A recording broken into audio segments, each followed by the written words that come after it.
آپ نے حضرت عمر سے فرمایا عمر تیرے زمانے میں ایک شخص آئے گا، اس کا نام ہوگا اویس، اس کا قبیلہ ہوگا مراد، اس کی شاخ ہوگی کرن، اس کا رنگ ہوگا کالا، قد ہوگا درمیانہ، اور ایک سفید نشان اس کے جسم پر ہوگا۔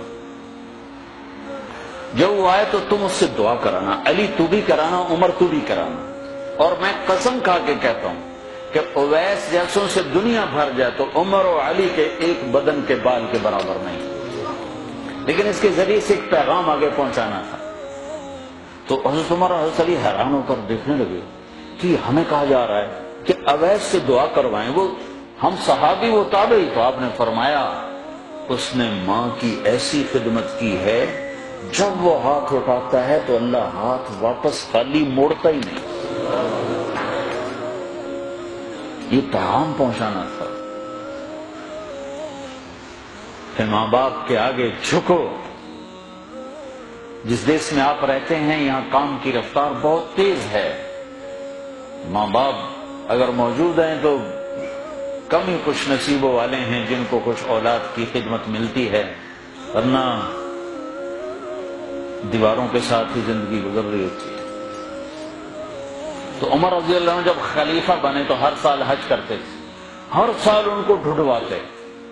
اب مجھے یہ نہیں پتا درمیان کے کوئی سال ہوں گے کہ ایک سال آپ نے حج پر سارے حاجی اکٹھے کر لیے، ایسے اپنے سامنے کا کھڑے ہو جاؤ گے، سب کھڑے کر لیے، کہنے لگے بیٹھ جاؤ سارے یمن والے کھڑے رہو، تو سارے بیٹھ گئے، یمنی کھڑے رہے، کہ سارے یمن والے بیٹھ جاؤ، قبیلہ مراد والے کھڑے رہو، تو سارے یمنی بیٹھ گئے، مراد والے کھڑے رہے۔ اس سال میں یمن گیا جماعت میں تو اویس کرنی کے گاؤں گیا، ان کی جمع پیدا ہوئے، جو ان کا قبیلے کے لوگوں سے ملا، اس علاقے سے گزرا، دیکھا کہ اچھا یہاں وہ ہستی پیدا ہوئی تھی، خشک پہاڑ ہیں، بالکل خشک پہاڑ۔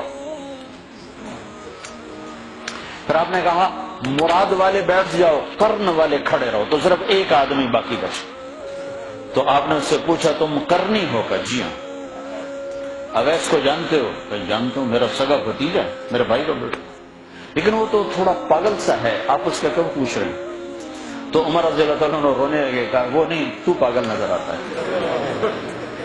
پھر آپ نے پوچھا کدھر ہے؟ آیا ہوا ہے حج میں؟ ہے؟ کہ جی ہے۔ کدھر ہے؟ کہ جی اونٹ چرانے نکلا تھا عرفات کی طرف۔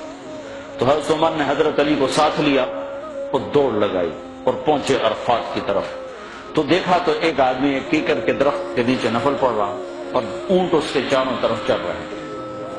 تو یہ دونوں حضرات بیٹھ گئے، تو انہوں نے اویس نے محسوس کیا کچھ آ گئے لوگ، تو انہوں نے نماز مختصر کر دی، سلام پھیرا۔ تو حضرت عمر نے پوچھا کون ہو بھائی؟ کہا جی مزدور ہوں۔ کہا تیرا نام کیا ہے؟ کہا جی اللہ کا بندہ۔ کہا بھائی ہم سارے کے بندے ہیں، میں پوچھ رہا ہوں جو نام تیری ماں نے تیرا رکھا وہ کیا ہے؟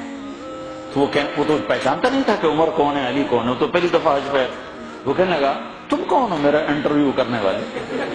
انٹرویو تو میں اپنی طرف سے کہہ رہا ہوں، تو تم کون ہو میرا پوچھنے والے؟ تو حضرت علی بولے یہ امیر المومنین ہیں عمر بن خطاب اور میں ہوں علی بن ابی طالب۔ پھر وہ ایسے ایک دم گھبرائے، دونوں کو سلام کیا، میں معذرت چاہتا ہوں میں نے پہچانا نہیں۔ تو عمر رضی اللہ عنہ نے فرمایا ہاتھ اٹھا، ہاتھ اٹھا۔ برمنگھم والوں کو پیغام پہنچے کہ ماں کی خدمت کیسے کی جائے، کہ عمر جیسا ہاتھ اٹھوا رہا ہے، علی جیسا، علی جیسا۔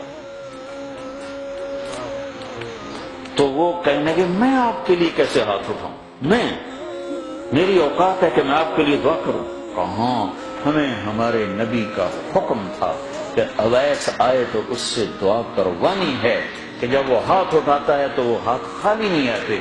کس وجہ سے؟ تہجد، جہاد، تبلیغ، ذکر، تلاوت، تسبیح، حج، عمرے، نمازیں، روزے، ذکر، تلاوت۔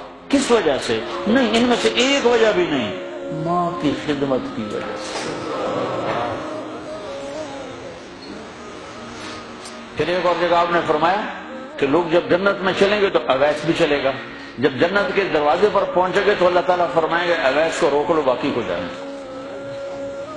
تو اویس گھبرا جائیں گے، کہیں گے یا اللہ مجھے کیوں روک لیا ہے؟ تو اللہ تعالیٰ فرمائیں گے جانے دو ان کو. ہاں بھائی اب یہ سامنے جہنم کے لوگ کھڑے ہوئے ہیں, تو شفاعت کر, تیری تو فعل لاکھوں انسانوں کو جنت میں ڈالو. تجھے اس لیے روکا ہے کہ تو شفاعت کر, جدھر تیری انگلی اٹھتی جائے گی ان کے لیے جنت لکھتی چلی جائے گی, ان کے لیے جنت لکھتا چلا جاؤں گا جدھر جدھر تو انگلی اٹھائے گی. صرف پونڈ ہی سب کچھ نہیں, مائیں بھی بہت کچھ ہے. صرف پونڈ ہی سب کچھ نہیں ہے, باپ بہت کچھ ہے.